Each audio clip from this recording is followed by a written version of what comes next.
How's the convention? Oh my God, it was an amazing convention.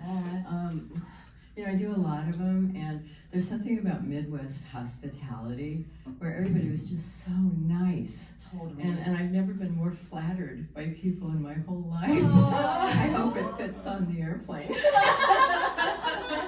We just got done speaking with Peter Dante, and he said the exact same thing. They say people talk about Southern hospitality. No, it's Midwest hospitality is the best. So you just said it, you confirmed. Yeah, and I love just horror in general and the people in horror. There was a fellow who came to my table, John, and he said, it's a place you can be without judgment. Absolutely. And I love that quote, a place you can be without judgment. That's so true of horror. It is. It's like it's a community that really embraces people, I feel like. And you've been part of the horror community for a long time. How does it feel to be such a big part of the horror community? I especially like people that came up to me today and yesterday and said, thank you for being my babysitter when I was 9 years old. Meaning, they watch my movies and the parents leave them alone. And I thought, I warped their young minds. Well, for me, it was more like, thank you for making me feel good when I was 9 years old. It was like, they were comfort movies, and they still are. I did a screening of Slumber Party Massacre 2 weekends ago in Long Beach, California, and the theater was packed, and many of the people hadn't even been born yet when the movie was made 40 years ago. But they all laughed and shrieked and gasped in the right places. And then the other half of the theater was people who had seen it dozens of times. They were big fans. So I was just so happy that the movie still holds up.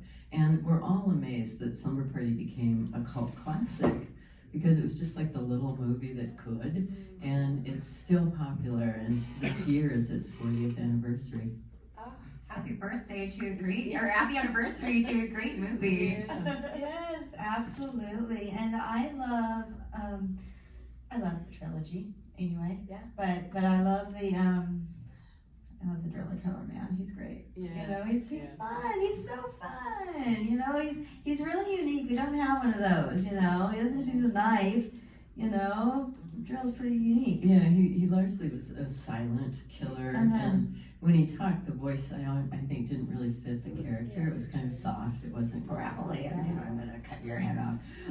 But he's a method actor, Michael Bilella, who played Russ Thorne, and he said one time at another talk that he was imitating a peacock, the way he'd kind of look out of the side of his eyes and stuff. I can see that. Yeah. And when we were shooting in Los Angeles, he kept his distance from the girls at lunch and stuff. He wouldn't sit with us. He stayed in costume. He'd be off, skulking in the bushes, glaring at us and making us uncomfortable, because he didn't want us to be friendly with him, so that we would still feel kind of put off by him. Wow. And it seems, I was looking on the internet, it seems like you've been pretty busy lately. What is a new project that you have that you're really excited about? Okay, yeah, it's just amazing. Despite COVID, I did 9 movies last year and 8 the year before. And next month, in June alone, I have 4 movie jobs. And it's 2 days each, but still, I'm up to 230 movies now. And I have to say that the modern stuff goes direct to streaming. The budgets are extremely low. A lot of it's crowdfunded, and I'm the name on the title, I know that. But I make a living at it, and I consider myself very lucky to be able to make a living doing what I love doing. I did do a movie last October that I think is going to be amazing. The director was older. He was in his 40s. Usually I work with directors who are 25. And it was shot in a very small town in Oregon, so it has a lot of scenic value, the forests and the little town and stuff. It's called Cross Hollow, and it's about this religious cult that sort of gradually takes over a town, and they have this ulterior purpose. They want to bring back the goddess, and unfortunately they do. And she's pissed. Oh my God, That sounds great. Yeah, it does. Yeah. So I would love actually to talk to you a little bit about Caesar and Otto. Oh yeah. Yeah, I'm friends with Dave and Paul. you know, and so I love those movies and supporting them. But like, how'd you get involved in that? I think Dave Campfield just approached me. He lives in New York, I'm in LA, and the guy that plays Otto lives in Los Angeles as well. And, you know, they involve Lynette Quigley, Felissa Rose, a lot of the gang. And they're just so funny. They're great little comedies, and it's a duo that play well off of each other. And even if I get killed in a movie, I was killed in the Xmas movie.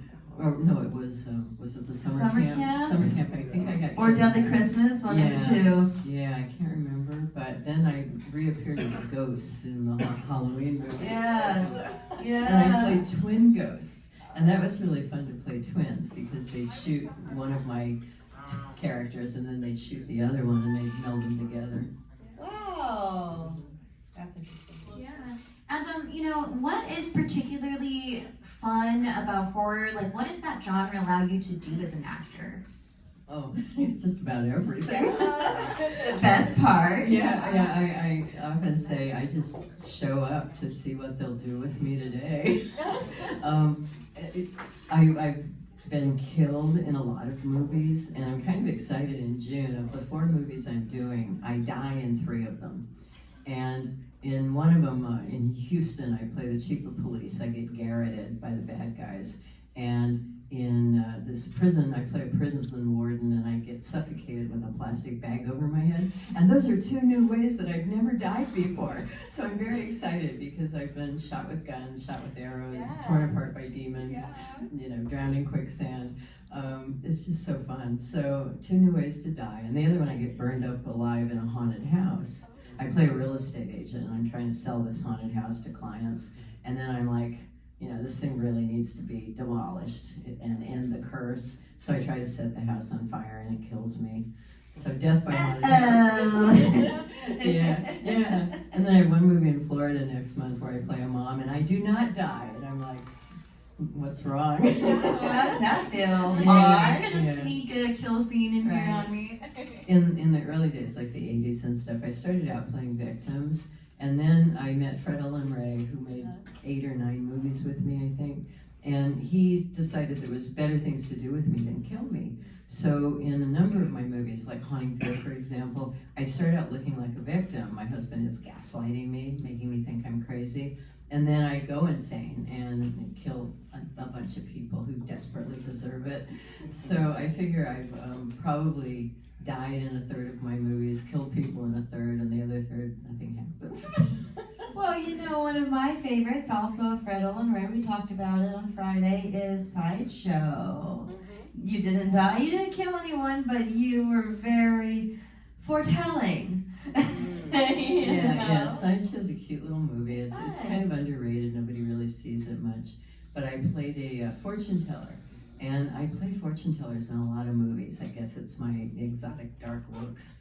But they just had this costume made for me. It was beautiful, and we shot it at the old Corrigan Ranch out in Los Angeles, which they made a lot of westerns at in the old days. And there's kind of a little town there. And I just remember it was an all-night shoot. It took forever to get there, and then we shot all night, and then you got to drive home. And you know, it's exhausting. It's not easy to make these movies, and a lot of them really are like action films because you're dealing with weapons, knives, machetes, guns. You know, pray that they're not loaded, and you're running. Sometimes running in high heels. One time I was making a movie in Indiana called It Came from Trafalgar, and I was running in high heels, and across the grass my boot heel got stuck in the dirt, and I just did a face plant. I'm like, cut. And you know, kind of going back to, you talked about you have, you know, a couple of new ways to get killed. Do you have a favorite kill, like a time that you've been killed? Do you have a favorite one? Or a favorite way?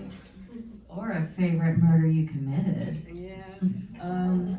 Gosh, I don't know. I do remember I was making a movie with Jason Paul Collin in Wisconsin. I think it was either October Moon or November Sun, probably November Sun. And I'm at a pond, and I see a coffin rise up out of the pond. and I wade into the pond, almost like a dreamlike sequence in this white dress. And the coffin lid opens, and I look in, and something inside grabs me and tries to pull me in. And I have this struggle, and I'm in this scummy, scummy water. And I come out of the pond, and I'm literally dripping with slime. And I go in the bathroom, and I'm showering, trying to get the slime out of my hair and off my body. It's sticking. And I just start laughing hysterically, because I thought, you know, when you're a horror actress, you do things that you would never do in real life. But because you've got a director saying, go in the pond, you do it. Okay, this seems good. Sure, why not? This seems logical. I'll go in the pond. Yeah, doesn't everyone go in ponds? Right? Yeah. Do we have any audience questions at all right now? Not yet? Everyone shy? Come on, guys, come on. I was gonna ask the same question. I was gonna ask if you had a favorite way to die, but I liked her question. If do you have a kill scene that you're like, that was a great. If I was gonna kill somebody, this would Well, be Delta Delta Die.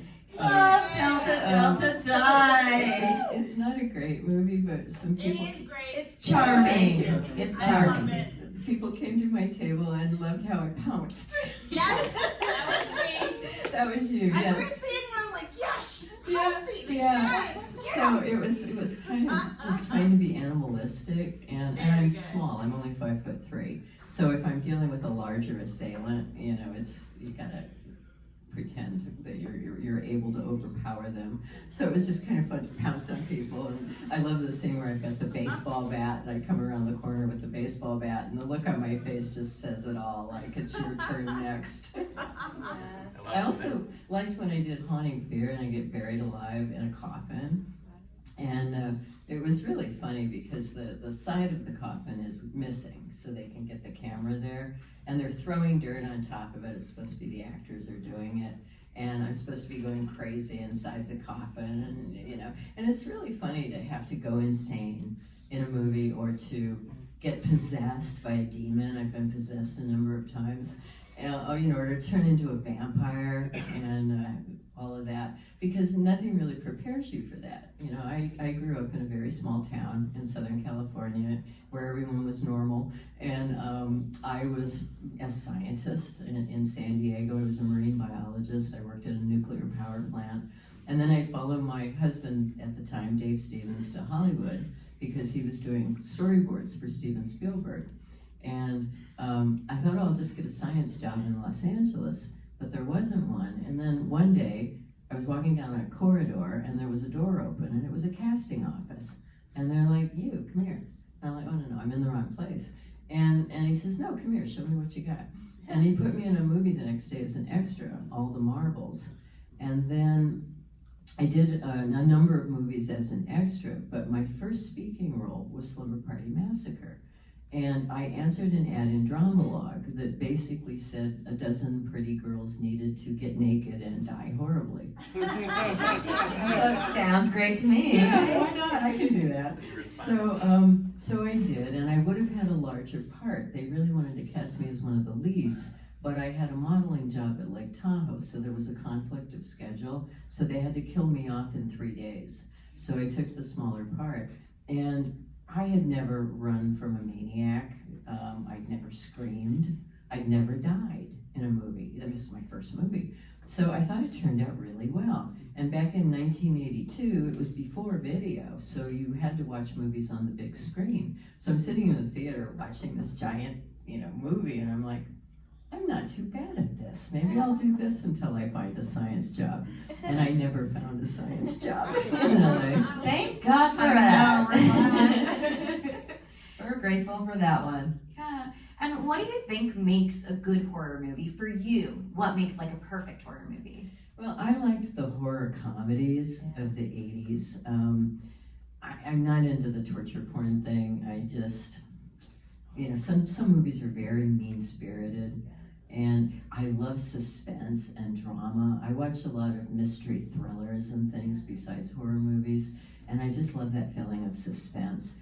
But with the horror comedies, you can laugh, you can have that release, the roller coaster thing where you're scared, but then you're exhilarated. Love that. Yeah, and especially the ones in the 80s. Charlie Band at Full Moon called me one day and he said, I'm going to remake Sorority Babes. And I'm like, so why are you telling me this? I died. I was pulled apart by demons. And he said, well, I wonder if you would direct it. And I'm like, sure. and I didn't want to say, why are you remaking this? The first movie was perfect.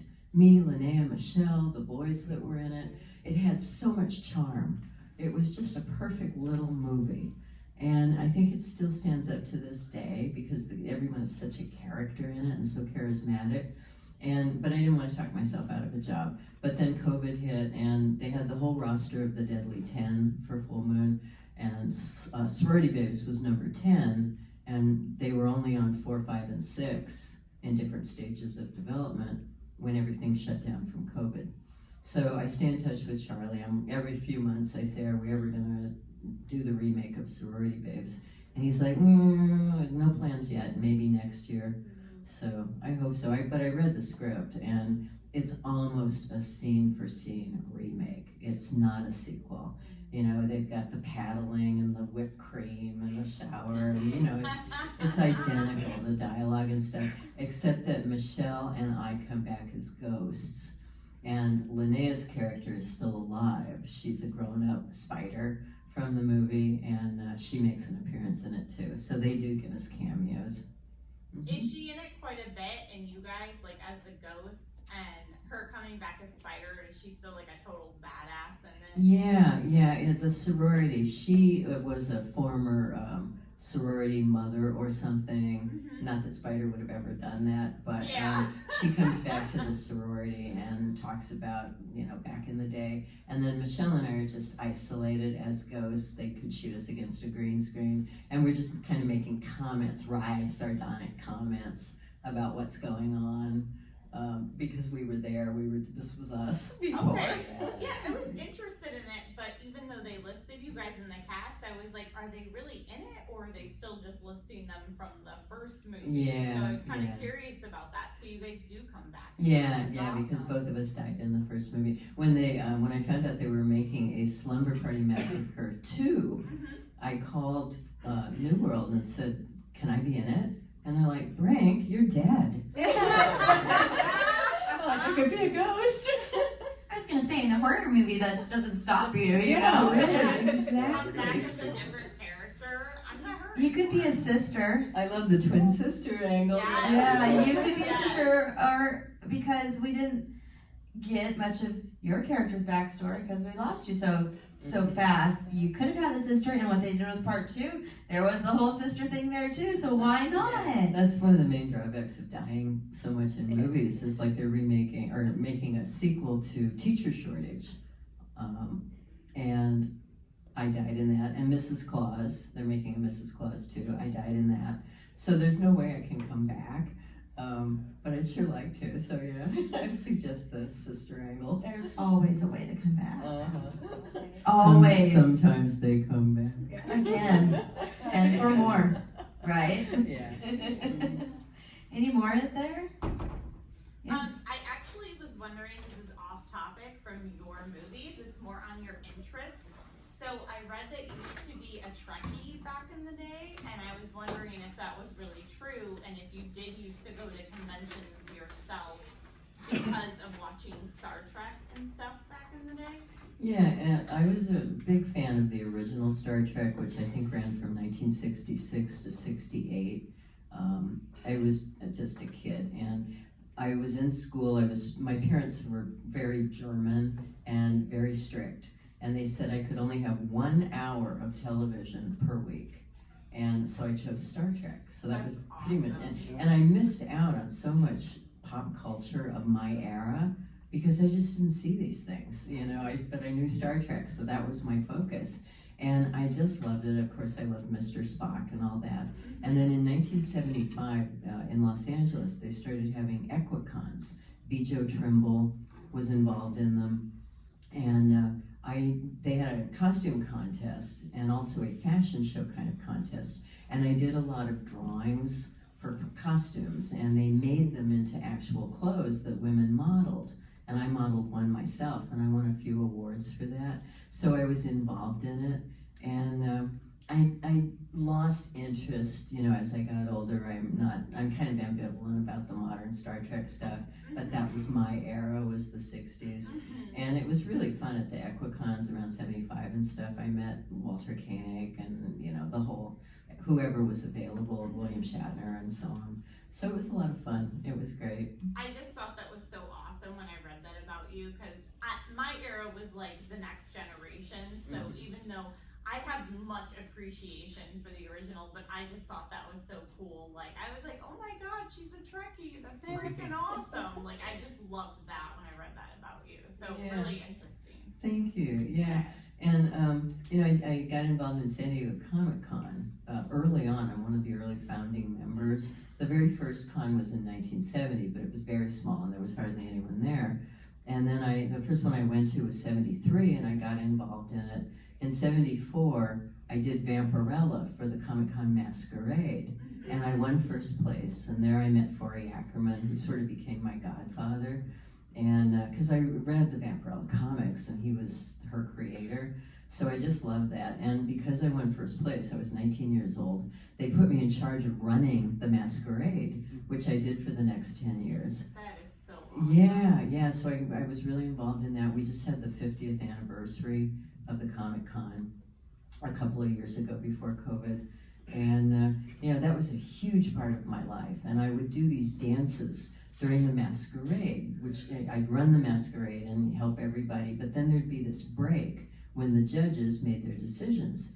And we'd lose a lot of people. They'd leave the room, they'd get bored and not stick around. So I thought we need to do something during the halftime. So I put together these dances, and I was teaching dance at a studio in La Jolla, California. So I enlisted some of the dancers, and we did Funeral for a Friend, and Killer Queen by Queen, and Ballroom Blitz by Sweet. And Ballroom Blitz was the biggest group. I had 14 dancers on stage, plus a three-piece band, plus a guy named Weird Marvin, who was pretending to be the lead singer. He was a local color in San Diego, where I grew up. And there was the talk of the con, these dances. And sadly, it was really before video cameras. It was the mid-70s. So unless someone had a Super 8, these kind of things are gone.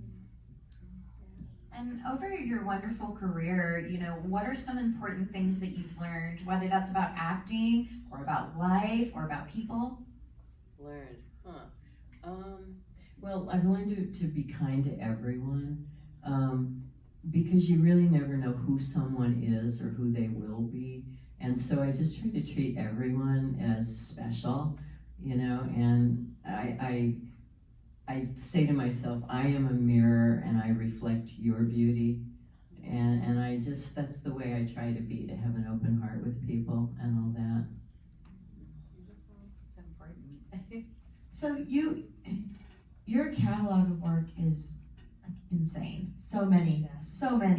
It really is difficult sometimes to pick one, but I'm not going to ask you what your favorite film is, but of the lesser known ones that someone might not know about that you would recommend to us, what would you like us to go seek out and watch that we might not be aware of? Well, I'm so glad that Haunting Fear finally came out Yeah. on DVD. It was only available on video. I think it was 1991. Yeah. And I love that movie. I always cite that as being my favorite movie, but nobody ever saw it. They never had a chance. And other than one bootleg, it was never, because Fred Olen Ray sold the rights to a company who sat on it and never released it for 30 years. And then finally the rights reverted back to Fred, and he did a limited release of 1,000. He didn't know if anybody would want it or not, but it's really gonna be a collector's item. So if you guys get a chance to buy it, Make Flicks, J.R. Bookwalter is selling it online. It's a wonderful movie. It's got Karen Black and John Michael Vincent, and R.I.P. to both. yeah, indeed, I know, and it was just a really fun movie, and I loved my role in it. When Fred first gave me the script, he said, "Read this and tell me what you think." And so I said, "It's a great story," and he says, "No, do you want to be in it?" And I thought he meant the sexy secretary, which was a smaller part, eventually played by Delia Shepard. And he said, no, I want you for the lead. And that was the biggest part I had ever had to date, 91. I'd been a supporting player, but I really carried this entire movie. And it begins and it ends with me. So I'm grateful to Fred, who really believed in me and showed me I could do it. Fred is good at that from what I hear from people I talk to. He's really good at that. Yeah, I think Fred Olen Ray's movies are really underrated because he worked with just minuscule budgets. Yeah. But he always got people, like he said, they were either on their way up or on their way down. And his movies are just populated with names. Like I did Mob Boss. That's a really fun mafia comedy. I play a very inept hit woman. And I work with Jack O'Halloran. And Eddie Deazen's in it, and William Hickey, and Mike Mazurki, and there's so many. Stuart Whitman, there's amazing actors in there. I would search that one out to answer your question. Look for Mob Boss, and I just think I look so pretty in that. We had a great makeup artist, and we crashed a lot of cars. That sounds fun. That sounds like a fun time. Yeah, oh, and I was supposed to fire all these guns, and they weren't even shooting blanks, they were just fake guns. So I went to a shooting range, and I said, I want to shoot every kind of gun that you've got available, and including on up to an AK-47. And because I wanted to feel the physicality of shooting. What's the kickback like? What does my body do? So it looked convincing. And I enjoyed it so much that I kept going back and back, and finally I got a certificate, which is on my wall right by the front door, that says I am proficient in shooting, cleaning, and assembling an AK-47. Just in case anyone breaks in. And is there a particular type of character that you like to play most? I think I like villains better, but everyone does. Because you get to be so deliciously evil. But I'm really good at terror, like this movie I mentioned, Cross Hollow, that we shot in Oregon. There's this long extended chase scene where these cult members are chasing me through the house and through the woods and all of that. And I love how I can just go from 0 to 60 in a second, and just have absolute abject terror. That's fun for me. But yeah, the villain is fun. And I liked in Haunting Fear, if you see that, at the very end of the movie, Jan Michael Vincent comes upon me, and I'm totally insane at this point, and I'm stabbing a butcher knife into the kitchen floor, and that was an homage to Karen Black's movie, Trilogy of Terror. Yeah, so there's little things like that. Also in Slumber Party Massacre, there's a couple of visual gags. When Russ Thorne puts the drill through the door where I'm hiding in the towel thing, if you look on the wall to the right, it says, "Join the drill team." Yes, I remember that. Yeah, or emergency drill instructions. That sign is in there somewhere too. Yeah. So little things like that. Yeah. We don't take ourselves too seriously. No, so much fun, guys. Okay, unfortunately, we have to let this lovely lady go. We wish we could have more time and talk all night long, but we can't. So please give it up for... Thank you so much for being here. I really appreciate that.